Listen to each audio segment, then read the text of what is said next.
Hello again, YouTube. Rob Wall back with another video and his work colleague. Another spontaneous conversation. So I don't know what's going to be said tonight or what we're going to talk about. Probably lots of things. So let's get the ball rolling. I think I mentioned to you, Bri, that when I was on bus I was absolutely baffled or amazed at how many people were still wearing these face nappies and you know how they've been brainwashed into thinking that this is what they've still got. You know, it's the fear that has been instilled in them that they've still got to keep wearing them. And even when they, well, as you know, when they come into our store, particularly the older ones, the ones that shouldn't be having these covering, you know, to be able to breathe properly and everything. But you know, what can we do? What do you think? I think it's exactly what you turned around and said, Robert. I think the scaremongering is completely worked. In fact, I'm actually noticing now, I actually think that more people are wearing face masks than actually used to do when they come into our store.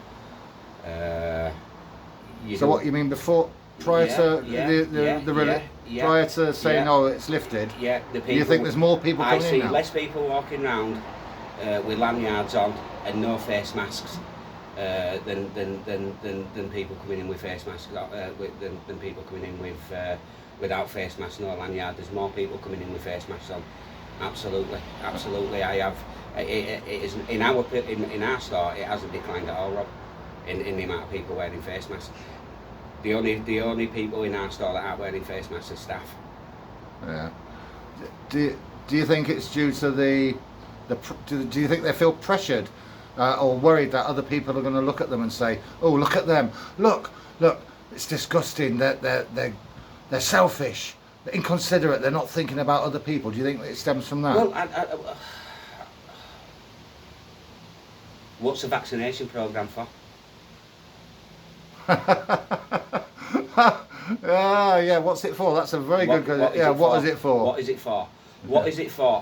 What is it for if the very people who have been told that they need to take this, not in order to stop getting coronavirus or spreading it, but in order to stop dying.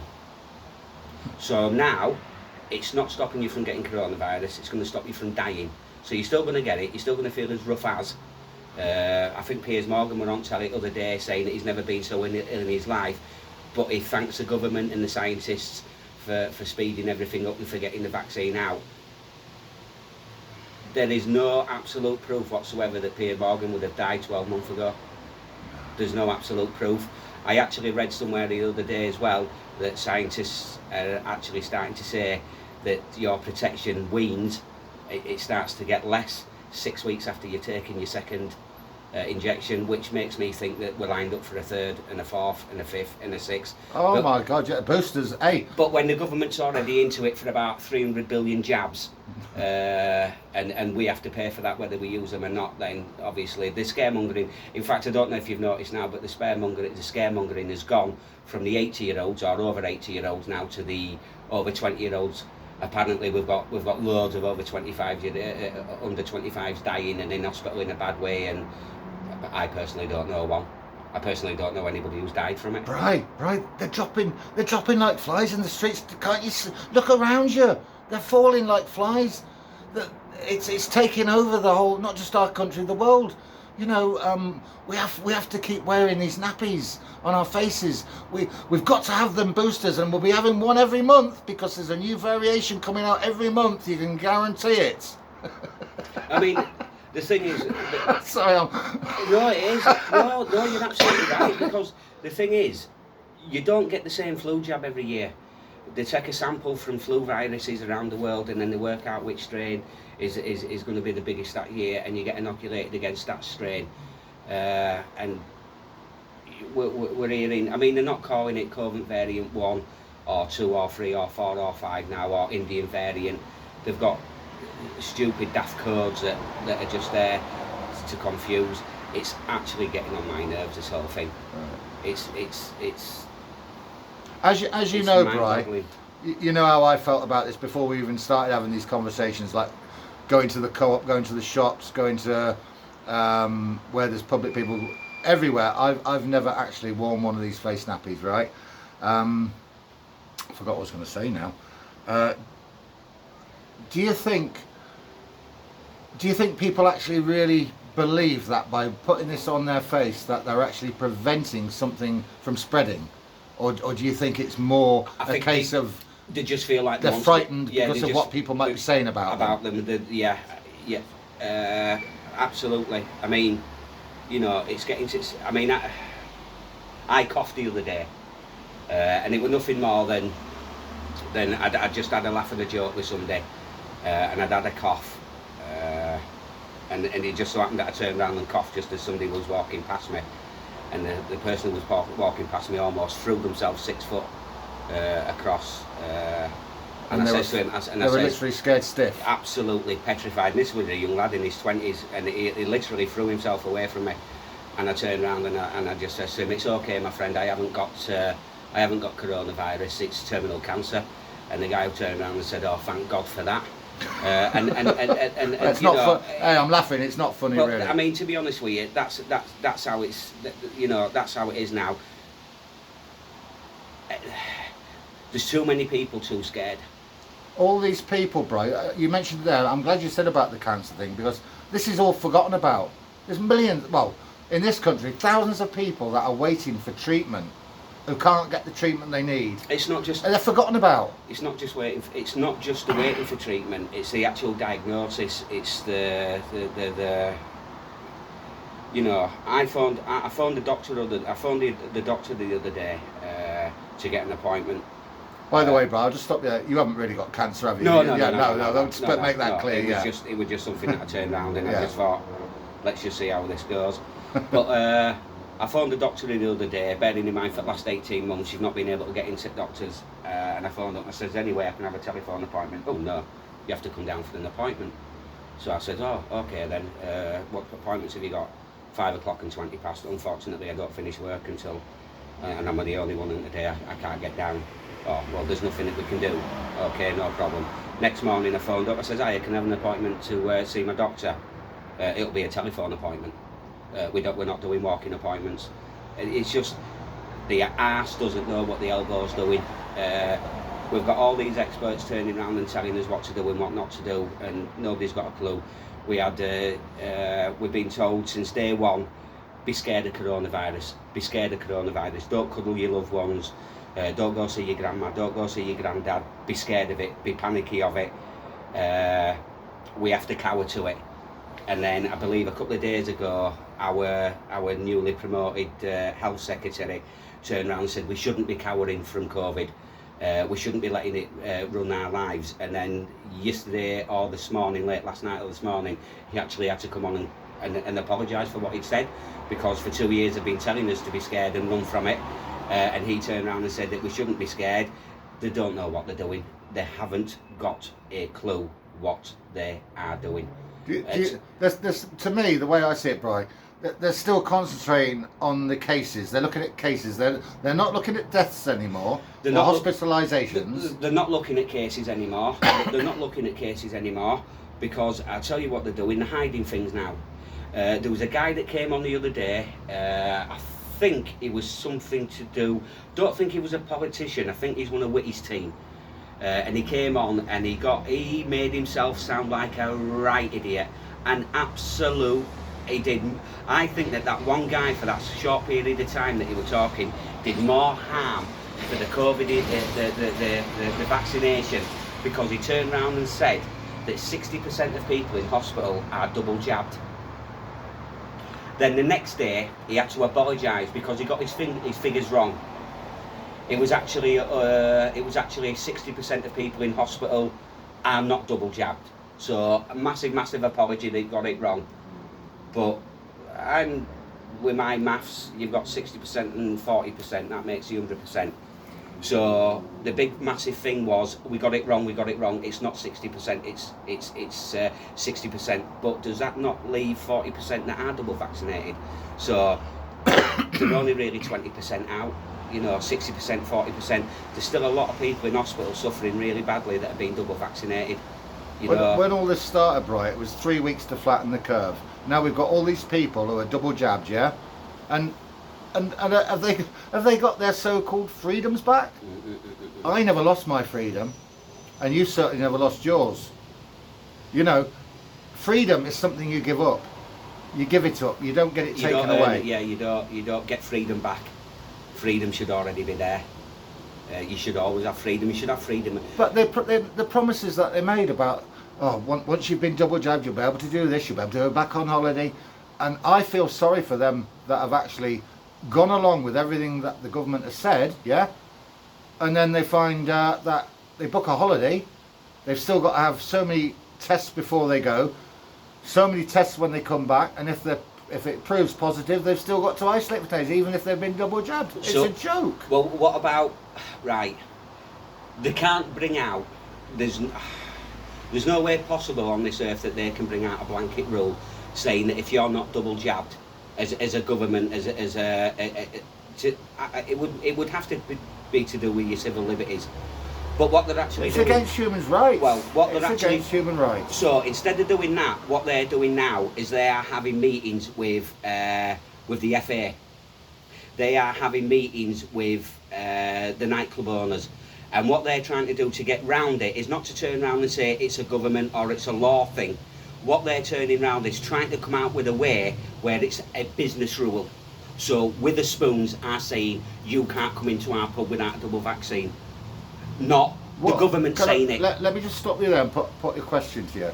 If you ever went to a pub, I know they're saying this about nightclubs, that you can't go into a nightclub. Yeah, but that's not going to be a law thing. This is what I'm saying. They can't possibly do it as a law thing because it's going to be an infringement of your civil liberties. Right. So what they're going to do is it's going to be that brewery's rule. So basically what they're going to do, they're going to switch, instead of it being a law, they're going to do it as, an under 30s disco, so you can't come in under 30. Or an over 30s disco. Do you think maybe as well the ultimate goal in all of this is to turn those that have been double, No, those that haven't, turn them against each other? No, because they're not going to turn them in. No, my friend. No, why not? From the point of view that they're going to say all these variants are still coming out, and it's the ones that are unjabbed that are causing it all, and the ones that have been double jabbed, they're having to suffer because of the ones that haven't got it. No. I can see that happening. I can. They're going to try that. They're going to try that, but it's not going to work. It's not going to work. It's, people are starting to get. What's the uptake? What's the uptake of the second dose? Very, very, very. It's, I believe, 60. It's in the 60%. 64 million had the first dose, and only 36 million have had the second dose. Oh, it's more than that. It might be creeping up now because obviously you've got. I think in the 60. You've got that 60. 3-month rule, but listen, it's. I think. What would you do if you went to a bar, right? And they said to you, "Have you been jabbed?" And you obviously say, "No, I haven't. I haven't got proof of a right." And they said you can't come in. And they say you can't come in. What would you do? I'll go get a 4-pack from Nisa and go home. Yeah, my sentiments exactly. This is it. You see, people. It doesn't bother me. I don't care if I never get on a plane again. I'm not bothered about going abroad, right? I'm not bothered about going in nightclubs abroad. If I'm not losing anything. It's them that are losing, not me. They're losing my business. It can't work. They can't do it. No, they can't do it. So this September thing about the nightclubs, I know you're not bothered about nightclubs, or I'm not bothered about nightclubs, but there's a lot of people out there that are, especially the younger ones, maybe in their 20s or early 30s. How do you think they're going to react? Do you think they're going to feel pressurised into saying, right, I want to go to nightclubs, so I'm going to have the Jabberoozy because I still want to go? Or do you think they're going to turn around and say, no, we're not going to be told what we're going to have to do what we want to do? Which way do you think the majority is going to go? Exactly that way. They're not going to take it? No. Well, I hope that's true. No. I really hope that's the case. Not at all. Not at all. You, listen, when you were younger and your mum and dad turned around and said, look, we don't want you to go out with her because she's a bad influence, what did you do? So when the government turns around and says, you've got to do this, people of a younger age... Didn't they used to say that about you, bro, when you used to, when you wanted to go out with the girl, the parents warned them against going out with you. Wasn't that the case with you? Yeah, but that's only because of the postcode of area. Well, we can laugh about it. I don't want to It's carry just, on. do you know what it is? Do you know what it is with this? It's actually getting so bloody boring. Yeah. I mean, Do you think there's going to be another lockdown come winter, autumn, winter, what kind of lockdown do you mean? like what we've had last year? Going on About, furlough and closing the whole places? country? No, no. Do you think it'll just be certain areas? We'll go back on restrictions. You don't think they'll lock down again? I don't think they can. I don't think they can. And going back to the vaccines. What about if they want to destroy the world economy and bring about one currency and I think it'll take a little bit more than this. Well, yeah, you possibly. it'll take a little bit more They're than heading this. the right way, mate. What happened? You told me something the other day that happened when you went for your lunch. Tell us about that. About The other day, I think it was yesterday or the day before, you went. when I went to a takeaway. Yeah, tell us what happened. A famous chicken takeaway shop. Yeah, And, you can say the name. It doesn't matter. And I mean, I could understand, but I can't understand really because KFC. it might have been, but yeah, still not taking cash. So you went in there, Yeah. right? And it's about a 10-minute walk from Yeah. where we are, Yeah. yeah. And you didn't have your bank No. card, but you had it in your cash. And they weren't prepared to take your Wasn't prepared cash. to take my cash. So what did you do? I walked out. Good for you. And you got your lunch somewhere I went else. and got my lunch somewhere else. It Now, takes cash. If everybody in the country did that, yeah, they'd soon say, "Oh, we can't come," because this is what they're hoping to do. They're hoping to get not just a one world currency, but digital currency. Digital currency. Digital, no cash. They want to get rid of cash altogether, and that's going to be the biggest mistake ever for humankind. Anyway, enough on this subject. I want to talk briefly. How long? Oh, we've been going for about 17 minutes now, Mister. I do enjoy our conversations. It's nice that we can speak freely, and I must say, before the last conversation, I was quite surprised at your viewpoints. I didn't think you were on the sort of same wavelength as myself. I know we've got our different opinions on lots of things. Yeah. But you what I would describe as perhaps in the waking up. You're aware of. I mean, you used the word the other day, which I started laughing as soon as you said it. When you said it, Illuminati. Illuminati. I didn't think you'd looked into anything like that, but obviously you've got some knowledge and you've done a bit of research, which is good. I remember going back to when Henry Kissinger was mentioned. Yeah. All them years ago. I was only younger when it was when the New World Order was first getting bandied about. Listen,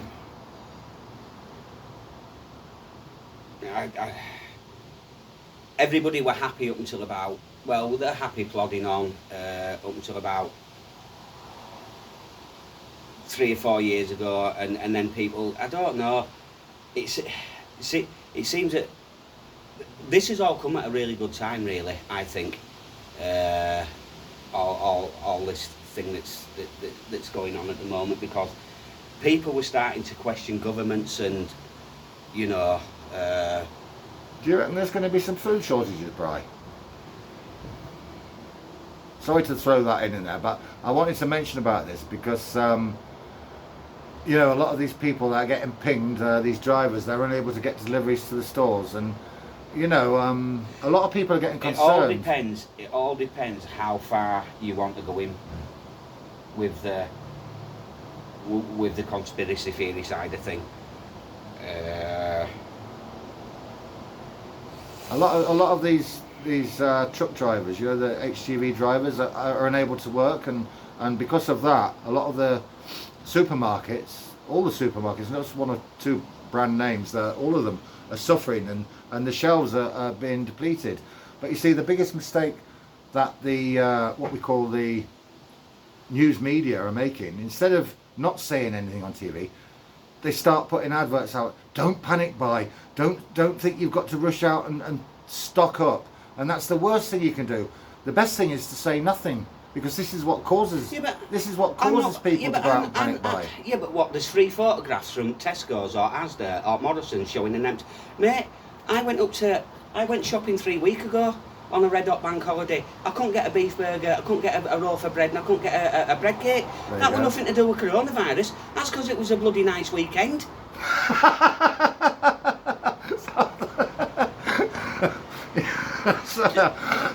You know, I know what you're saying. it's not unusual to walk No. into a supermarket and find there's no bread. No, I know what you're saying, but it wasn't just bread, mate. The shelves, some of the shelves have been seen literally depleted, and people. You know what happened with the toilet rolls last year? Why people decided to, you know, whether they thought they could boil them up and make a stew out of them or whatever, I don't know. I run out of toilet roll, and all I did was use my reminder letters for COVID vaccine. Oh, go! Nice one, mate. Yeah. Yeah. Hey, nice Yeah. one. Nice one. The only trouble is the envelope, the blue envelope stains your ass.